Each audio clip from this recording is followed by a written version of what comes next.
Okay, thanks for that answer. I think one of our parents have a question about reading. How do you build discipline in sort of helping a child read and write?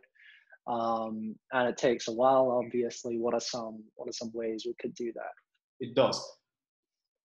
I found I'm a big fan of using fun.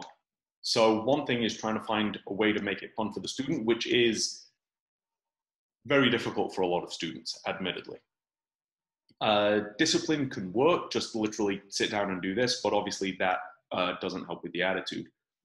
One thing I have had some success with, although it does take a little bit more time, is slowly getting students into storytelling and language through a different way.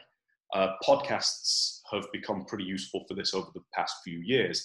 There are a lot of narrative podcasts, and there are a lot of podcasts that engage with things like critical argumentation or review and things like that, which are not reading and writing, but they are using language in a lot of the same ways. And if a student can get engaged through that channel, through listening, then it becomes much easier to then transition into reading and writing because a lot of the fundamental groundwork is done.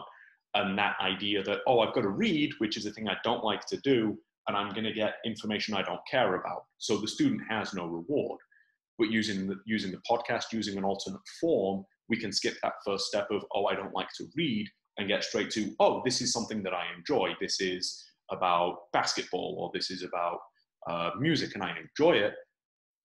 And then the reading becomes easier because it's a path to something that the student enjoys rather than something they don't want to do that's taking them somewhere they don't want to go. Hmm. Obviously, though, Cool. that also takes a bit more time.